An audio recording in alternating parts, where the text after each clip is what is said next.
everybody. We are back, and who are we? Well, we are the Lost Guys. And you guys might not know it, but we've actually not recorded in quite a long time. In fact, Nolan was saying he was quite excited to hang out with all of us all again tonight, and I agree. It's been so long. I was afraid everyone died, but we lived. We're back. We lived. We did not lose ourselves. We are here. Although there were some real life challenges for all of us, I think. But thankfully, Jonas has not really been putting up our stuff that much, so it looks like we never left. It looks like we never left, which is really great. That's the magic of modern entertainment. Anyway, we are happy to talk to you guys today about the Super Mario Brothers movie. Now, wait a second there, Mr. Hangry. You might be saying the Super Mario Brothers movie certainly isn't a form of lost media, and it certainly hasn't been, well, it's not quite out of the cultural zeitgeist yet. Yes, that was, it took this world by storm last year, but no, we are not talking about that Mario movie. We are talking about the one before that. And Bob Hoskins? Even before that. Before that? The Great Mission to Rescue Princess Peach. It was so before that Luigi isn't even properly colored. Now, props to Nolan, because I had no idea this had even existed. Wow. And this was quite a trip to watch. And I think it's best left to Nolan to summarize it and tell us just what the heck is this? Okay, so this thing is old by Mario standards. The first game, for those who don't know, came out on September 13th, 1985 in Japan. On the that was like the first time the world got to see the Super Mario Brothers, and a lot of things were very different in those times. This, for contrast, came out July 20th, 1986. So this came out less than a year from the original game. So, needless to say, there's a lot of weird things about this because, you know, every show has a bit of growing pains and such. And this thing, for a long time, a lot of people, like you guys said, didn't even know this thing existed. It actually kind of hit some of the more It shouldn't exist, darn it. It shouldn't exist. No, it's bad. Get it out. But no, it's actually really... Okay, so I guess I should kind of explain like what exactly it is. It's an anime. It's an anime movie that was released on VHS, and it was there to be a to be a promotional tie-in with Super Mario Brothers: The Lost Levels, released in Japan as Super Mario Brothers 2. It's a weird, confusing thing. They didn't release the original Super Mario Brothers sequel in America because it was too hard and too similar to the original game.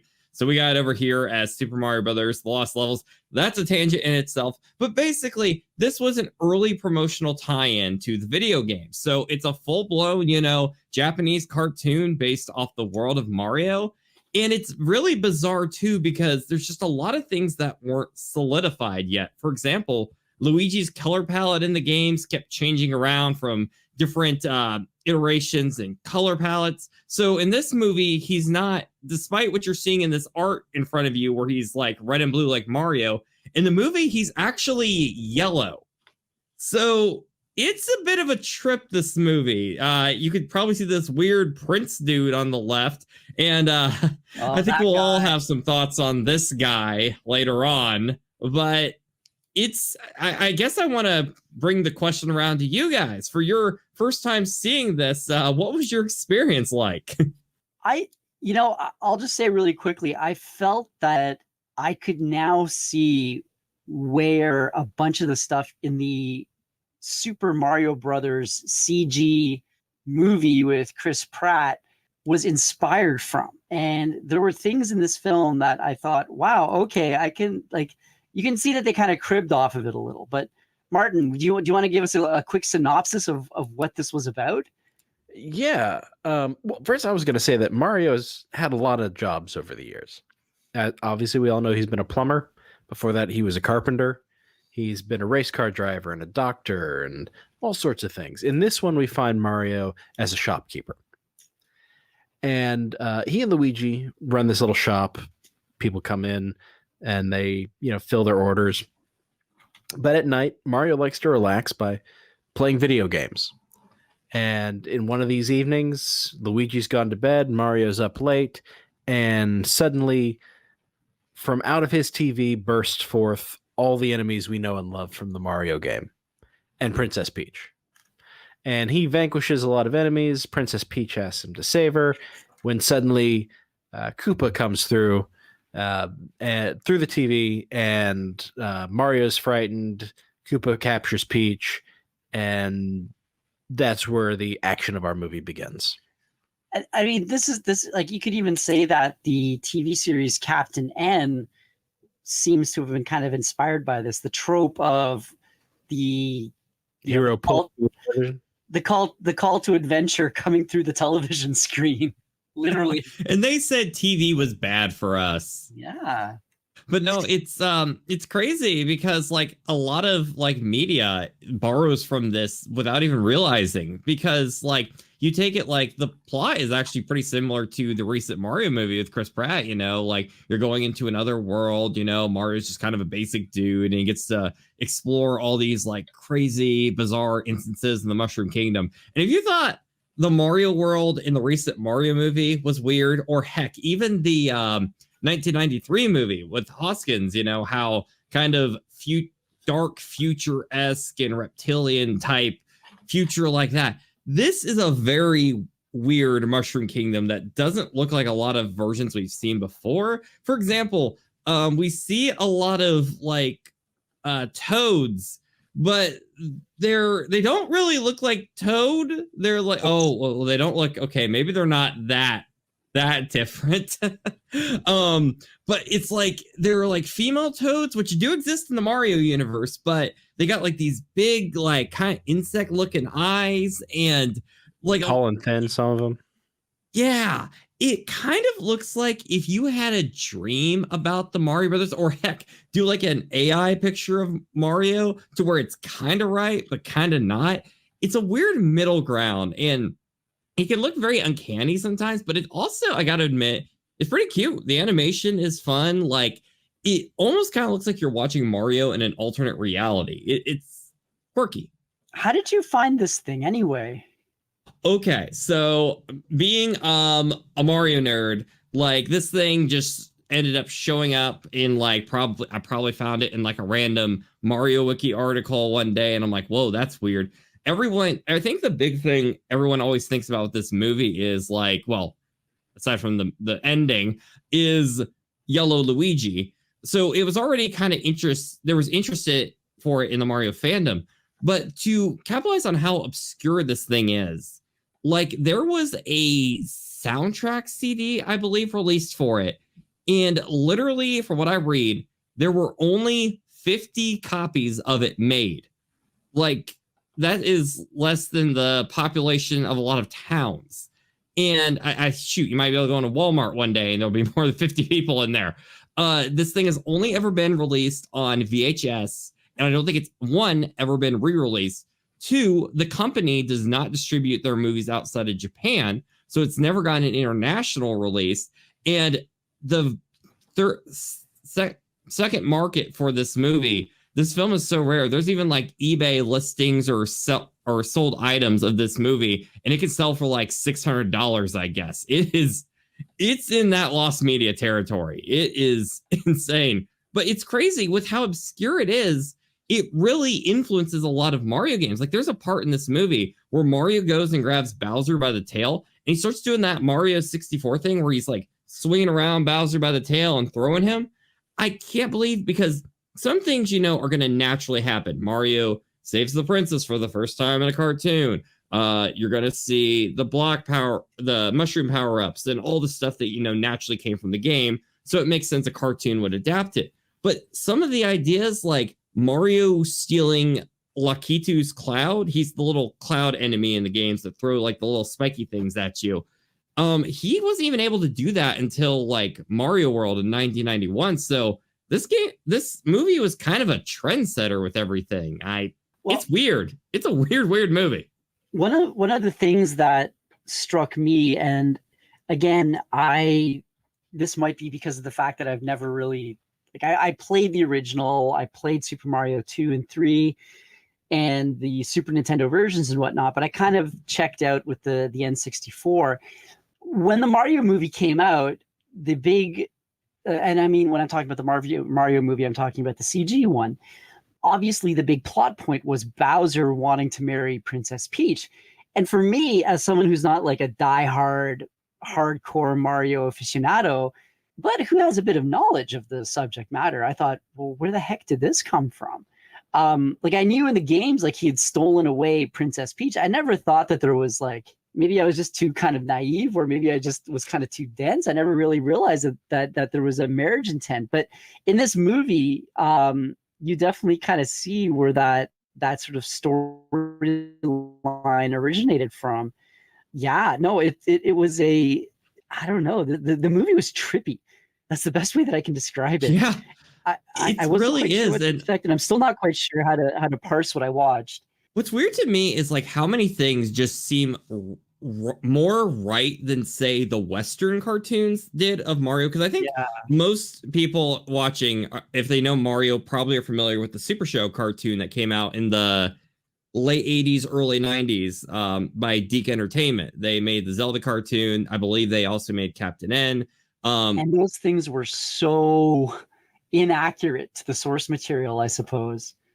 Yes. But you gotta love Captain Lou Albana as Mario. Right. Yeah, fair enough. Yes. Do the Mario. I wish when they released the Mario movie before it was coming out, I was like joking with some friends. I was like, man, what if like the Mario movie was just 10 hours of Do the Mario, the whole time for the credits from back in the day? Oh, that would have been so good. But anyways, not to go off a tangent here. It's weird how this film, despite getting some things horribly wrong, there's times it looks more akin to the modern day Mario that you see up on the big screen or on the Switch games. Because like take like Princess Peach, for example. Peach actually, this is one of the first time, if not the very first time, we see Princess Peach with the blonde hair and the more traditional look. Because I guess because the NES color palette for the first game, they only were able to work with like 4 colors. So Princess Peach was a redhead. And Deke, when they made the American Mario cartoon, carried that over into their show. Well, this one, like Bowser actually looks like Bowser, Peach looks like Peach, and then you get Yellow Luigi and Toad looking like girl Toad. It's different. I think that's a girl Toad. Like that was one of the only images I could find right now as I was frantically Googling. And sorry, I know it's an image for ants. First time I ever saw that clip of the Toad kissing Mario, I didn't know it was a chick. I thought it was a dude. Can we go back to that picture of Mario with the Mario Brothers rice seasoning TV show? Because there's a couple of moments in this movie that it seems like there's some product tie-in going on. There's the Mario Brothers ramen that they get showered with, and the Mario Brothers rice seasoning, and in both moments, like it stops the action of the movie to talk about the product. Or with the rice seasoning, Mario forgoes grabbing the invincibility star to eat the rice seasoning because it's so good. Yes. It actually was actual Japanese brands from what I've heard. And it kind of shows like how it was before Mario was really like a huge juggernaut. Could you imagine like nowadays in the middle of like Mario Wonder, Mario stops and be like, "Oh, Luigi, can we get some McDonald's? I'm just really loving it right now." Like it would be so weird. Well, to be honest with you, I'm still a little bit surprised that Mario, and in fact, so many of these 80s cultural phenomenon are still so massive as they are today. Surprised and a little, I don't know, it always unsettles me a little bit because I distinctly remember as I was, watching G.I. Joe or Transformers or those other types of cartoons, I would think to myself, yeah, like these cartoons are great now. I wonder like what new and amazing things are going to come up with in the future. Little realizing that the creative industry would decide to essentially set itself on fire. It's kind of nice. It's kind of nice that my kids love to listen to the music that was on the radio 10 years before I was born. Yeah. I can remember, I might have brought up this comment once in one of our older episodes. I can't remember, but I once saw this great thing online where it's like, this was like a dude a few years ago, okay? And he's like, man, one thing that really bothered me when I saw Ready Player One for the first time was all the references and stuff, because this movie's supposed to take place in like what, the far future when VR takes over society. Well, all the tributes are stuff from like the 80s and stuff like that. And it's like, why didn't they come up with a bunch of like fake franchises to like show that, hey, there were other franchises in the future to make it more realistic? Little did he know at the time that they were just going to start making nothing but stuff from the 80s and 90s and just do remakes and reboots. It's like Spielberg was prophetic or something. I'm just wondering 20 years from now if there's another group of folks who are doing lost media, they're gonna have a really, really hard time with the late 2010s and the 2020s. I would say there's not that much great media to unearth. No. Oh man, it's like, hey guys, do you want to find the director's cut of the Marvels or the Squad? Yes. Or maybe they'll be able to get their hands on Batgirl or Batwoman. Oh gosh. Ooh. I do think though that we do need to talk about the shock reveal or the shock ending of this particular movie, because The thing that ruins the movie? it kind of blew me away. I wasn't expecting this at all. Well, we can go back to the beginning to set it up. Sure. Why don't we do that? Okay. Martin, please. So that shot that we had earlier of Mario and Luigi dressed up for Halloween as Waluigi or Wario, and they're standing in that cavern with Father Time, Old Man River, whatever he is. That happens right after they've gone to this magical land, and there's a prophecy in this magical land that two brothers with tiny mustaches and big noses and little eyes are going to save the princess. It was a really specific prophecy. And he also talks about how greedy they are, which I thought was hilarious at first. Like, oh, come on, it's Mario and Luigi. They're not greedy. But then I remembered how I played the game, and I mined for every single coin I could come across. Right. So I got it, give it to the movie makers. That one's true. And as they leave, Old Man River there, he tells this weird looking dog thing to go ahead and follow them. And I'm like, is this like a proto Yoshi kind of thing? What are we doing here?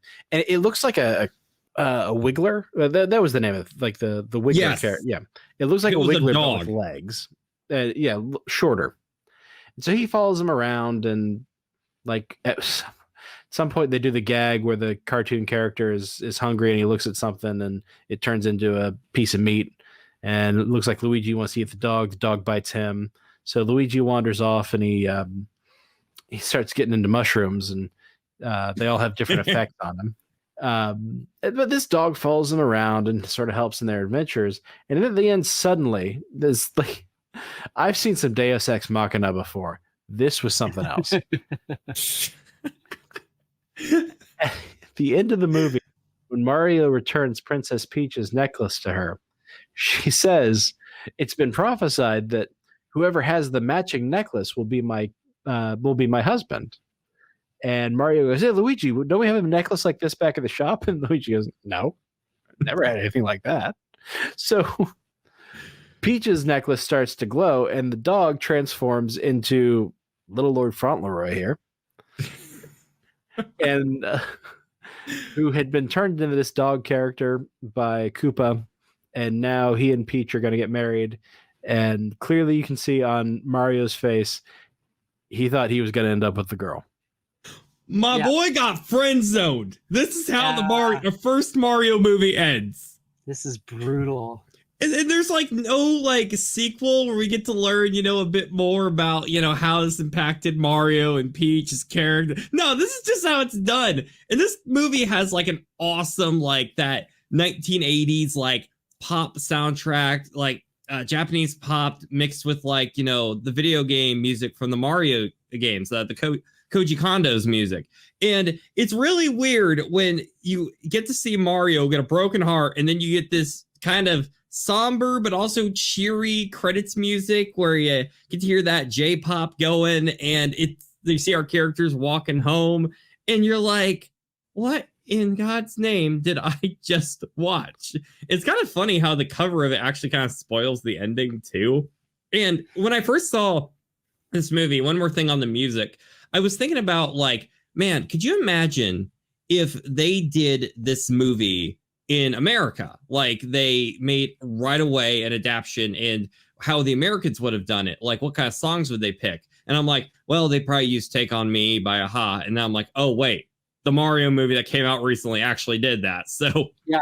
I guess it was destiny. Well, it's so sudden, and it's if it wasn't for the name Super, like, I mean, even though I was gonna say something along the lines of, yes, this was made in 1986, and yes, they hadn't really established everything yet, obviously, with Luigi's The Mario Brothers canon. The Mario Brothers canon. But even putting all of that aside, Mario is the obvious protagonist of this movie. And just from a narrative perspective, for the protagonist to go through all of these trials to rescue the princess, and then at the very last minute, the dog turns into the prince and says, "Yep, I'm good with her. Thanks. See you later, buddy." And they're like, "All right, bye." But how many gamers have had that happen? You help some girl through something, and suddenly she goes, "Oh, that was so great. You've been wonderful. Hey, I'd like you to meet my boyfriend." Yeah. Well, we play games to escape the reality, Martin. Come on. Exactly. It's so tragic. Like it literally, this ending like impacted my. It's funny because, this is such a weird piece of Mario history. It's fun to look back and laugh at. But honestly, from a film perspective, it kind of leaves you feeling kind of empty. And you're like, oh, well, that was a lot of work for Mario getting a broken heart. Wow, life is really cruel. I hate life now. It's like, what happened? But you know what doesn't leave you empty? A nice heaping bowl of Nintendo breakfast cereal. That's true. I thought you were going to say the ramen that they were eating in the movie. I'm like, I should have. That would have been poetic. I just don't understand what was going through the writers' heads. Like, and this isn't, the only time where we've seen this type of scenario play out in media or in a fantasy setting or a story or whatever. But every time that it does, or real life. But every time that it does, it's just like, why? What? Especially in a fantasy scenario where you're playing the hero, the heroic the heroic less than attractive guy who's fighting so hard for the princess, and at the very end, it's like, oh, great. I did all of that and risked my life and freed you for your boyfriend. That's great. It's kind of like that what was that movie? The Disney movie with Igor in it, the cartoon. Hunchback of Notre Dame? There was a cartoon called Igor that came out, but I don't know if it was Disney. The Hunchback of Notre Dame. Wasn't that a similar one where the protagonist is like an ugly MFer? And whoa. Quick, we got to use Japanese swears. That might go past the censors. And you let your kids get off that table? Yeah, I know. Sorry, Jonas. We're sorry. But like that entire trope of, well, obviously the protagonist isn't that attractive and the beautiful person has to stick with the beautiful person. It's like, no, gosh darn it. Yeah, like in Beauty and the Beast, where that fantasy. Yeah, like in Beauty and the Beast, where Beauty decides not to marry the hero Gaston, but goes with that other guy. Yeah, it's such a deep, meaningful story, and you guys didn't buy it on that one. I'm surprised. What? I was shocked you guys didn't buy it on that one. Sorry, I was slow on the uptake there. Well, it's funny with this movie, like it's Japanese style, so I'm not even going to try to read the Japanese title of this darn movie, but basically it translates out to Super Mario Brothers Princess Peach Rescue Operation. And it's most commonly known, I don't know if it's ever was actually an official title, but it's Super Mario Brothers, The Great Mission to Rescue Princess Peach. I would like to add an alternative third title, which is called Super Mario Brothers Friend Zoned. Yeah, that's pretty accurate, I would say. I think that they should do that in the director's cut. But Luigi's going home with a giant sack of gold. Yeah, so I mean that's obviously a pretty darn good consolation prize. So can't complain too much. But regardless, I was wondering, you feel bad for Mario. I was wondering though, because you notice like with Luigi, since his character hadn't been as fleshed out yet, this predates like the Geek Super Mario Brothers cartoon where we started seeing Luigi's more cowardly side, but also, brave when he has to be, Right. like the tropes of like traditional Luigi. In this one, they're playing up more of his like grab the coins, we got to do all about the money, brother, and all that. And it makes me think of Wario, which is ironic because he's wearing yellow. So I want to know deep conspiracy of the Mario universe. Does yellow just bring out the evil in people and the greed? Like, is there something poetic, or is it like the symbiote in Spider-Man? Like, Maybe it's like Sinestro. Ooh, oh, Sinestro. that's a new theory. We'll add that to the list. I did think it was kind of interesting. A couple things they did, like Mario starts out just as interested in the money as Luigi, but then, like visually, as it goes along, Luigi starts to be the one collecting the money, and Mario just is continuing on the mission. Yeah, that was kind of interesting. And then he doesn't get the girl. So this movie's trying to teach me chase money, not women. Dang, that's kind of sad. I think that's an important life lesson.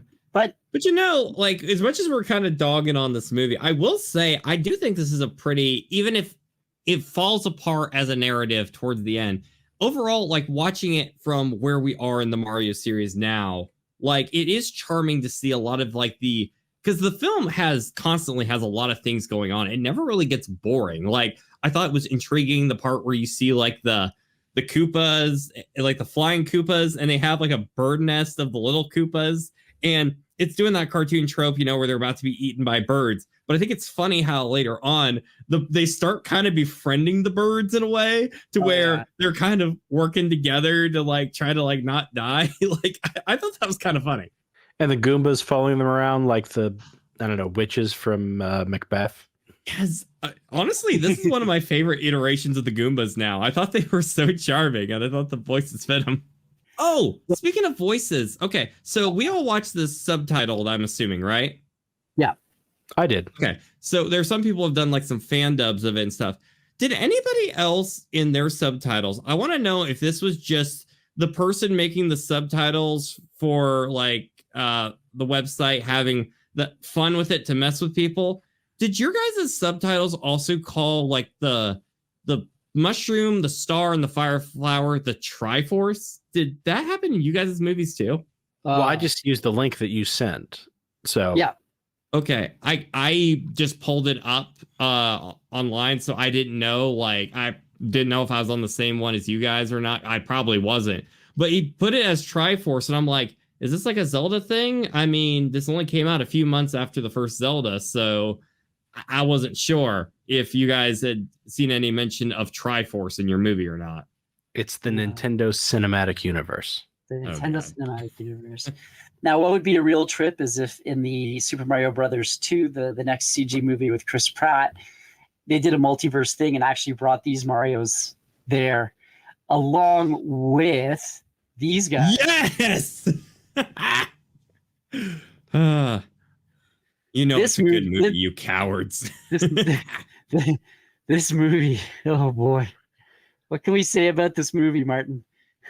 I was so excited to see this movie as a kid, and I went to the theater. It was just baffling. Like every decision was the wrong decision. I understand Hoskins like nearly never heard of this movie. Yeah. Hoskins like nearly died making this movie. He says it's the worst experience of his life. And when the interviewer asked him like professionally, he goes, "No, the worst experience of my life." Oh my gosh.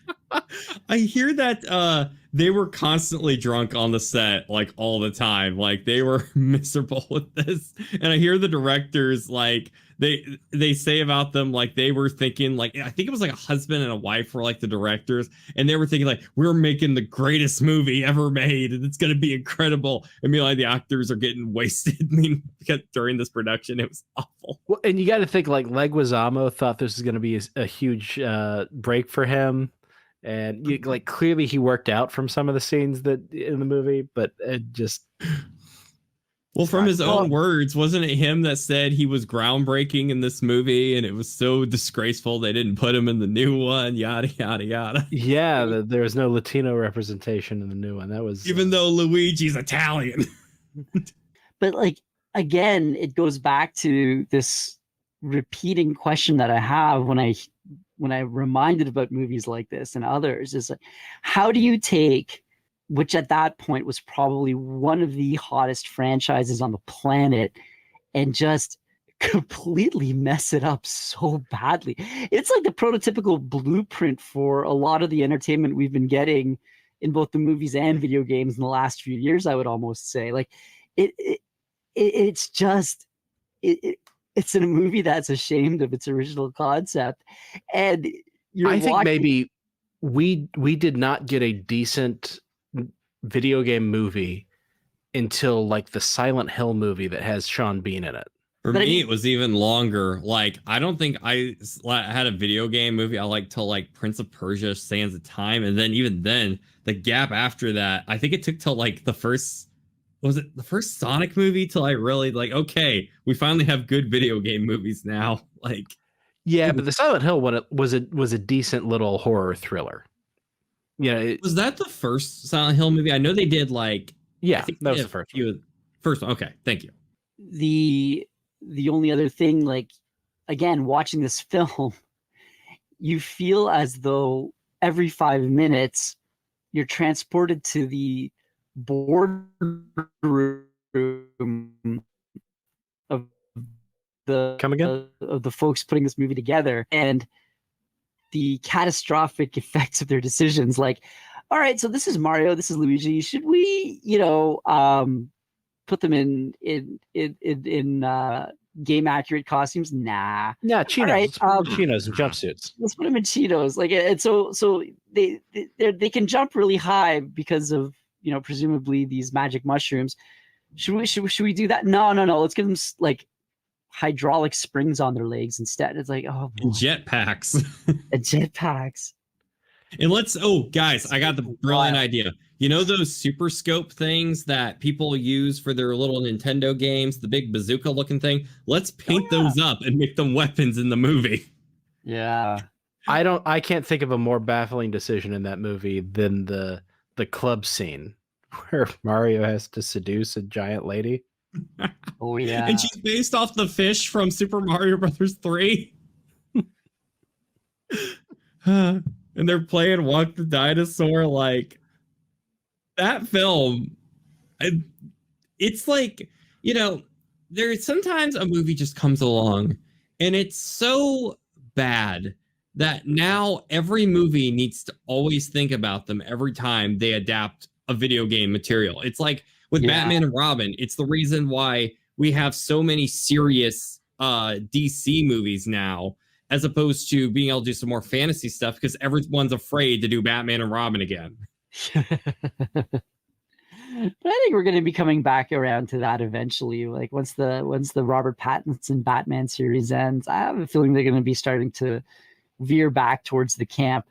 And I almost wonder if we should do Batman and Robin as one of our lost media episodes. Oh, that'd be so fun. Well, shoot, I want to get if you guys next time we do a collab with the genre guys, we should totally do the Batman 1966 movie. That would be so fun. Some days you just can't get rid of a bomb. Yeah. Do you guys remember in the Mario Brothers the live action one? This just gets stuck in my head. Dennis Hopper going Goomba. A monkey.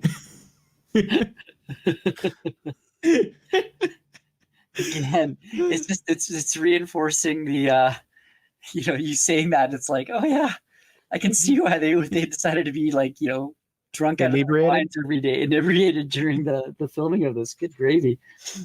We also have to give the Mario movie with Bob Hoskins so much credit, because you guys remember that scene where he's first going into the Mushroom Kingdom, like he falls through like that painting or whatever, and it starts looking like a 1980s rock music video where he's fallen and it's like the green screen's really bad and it's super trippy looking and he falls into the Mushroom Kingdom. That scene was the first apparently ever video that had the Giles theme goes with everything meme from back in the day. Oh, really? Yeah, it's the movie that keeps on giving, everybody. Wow. Well, it's Mario has had his fair share of bizarre and strange and borderline insane adaptations. All that to be said, I think we can safely recommend this one. Wouldn't you say, Nolan? Yes. Martin? Yeah, no. I think this one, if you're a fan of Mario and it's gotten you curious enough to want to check it out, it's not very long at all. It's only like an hour. It's got charming. It's much like the recent Mario movie. The pacing is very good. It just keeps going forward. There's always something going on. It takes some time to develop the characters a little bit. I really would love a sequel to this movie where we get to see Mario like have a battle with the prince. Like maybe he turns the Mushroom Kingdom into complete like disaster, and Mario has to team up with Bowser to like overturn the kingdom again. I'm sorry, I'm going off the deep end now, but or something. Yeah, you know what? I could totally see that. Because he's a little too perfect, during the movie, the dog was always helping Mario and Luigi out of these situations. Like, I want to see this come full circle. I think we got potential here. Is this movie more likely to get a sequel than the Hoskins movie? Because that one was actually set up for a sequel. I think that the Prince and Princess Peach, it's going to be a political marriage. I don't really get the sense that he's all that interested in her. You find out that his kingdom he came from, like that flower kingdom, actually didn't exist. He was just trying to marry into money. That was his plan all along. That's another interesting tie-in, because Mario Wonder involves the Flower Kingdom, which is next door to the Mushroom Kingdom. Yeah. Fair point. Well, I guess we'll have to tune in next time to find out. So, what'd you think, Hangry? Did you like the movie? I thought it was interesting. It was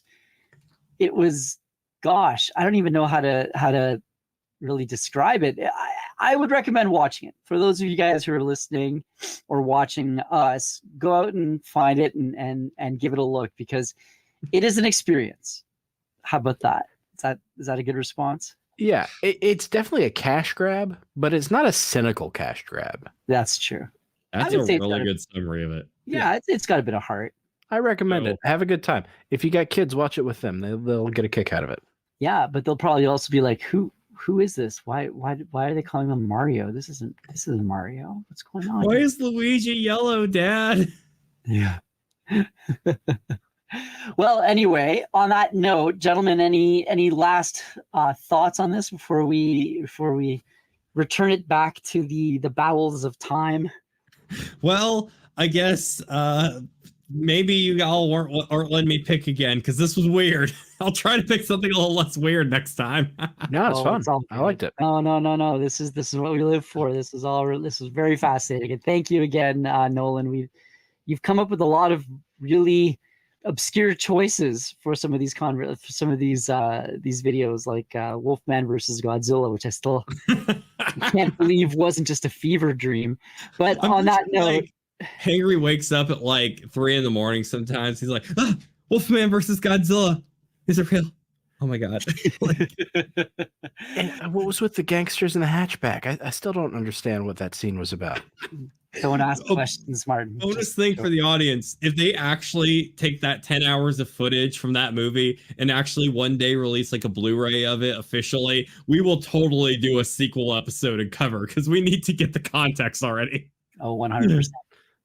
Well, on that note, guys, thank you very much for joining us after a very long hiatus. It's nice to be back. And listeners, even though it hasn't been a long hiatus for you, we still love the fact that you've stayed throughout this entire episode and that you're still presumably here. And if you are here, always please leave us your comments, your thoughts, your feedback down below in the comment section. We'd love to hear from you. And of course, if you have any suggestions on something that you think deserves to be unearthed and to have a little bit of a spotlight shone upon it, do by all means suggest it. We are always open up to your suggestions and your recommendations. So on that note, I would say, gentlemen, I'm going to wish you both a very wonderful evening. I have the desire to go eat mushrooms now and What? rescue a princess. Like a risotto, right? Like a risotto. Exactly. Yes. At any rate, thank you, everyone. And it is time for us now to get lost. We hope you enjoyed this presentation of The Lost Guys here on That Pod Place. Be sure to subscribe for more content like it. And you can become a member at That Part Place here on YouTube to see more of The Lost Guys every Friday as soon as the guys record an episode. Let us know your thoughts on this intriguing topic in the comments down below. Please comment, like, and share this video, and don't forget to subscribe to That Part Place Podcasts Online, your source for exclusive content and highlights from WDW Pro, The Pro Show, and That Part Place for all the news that should be fun.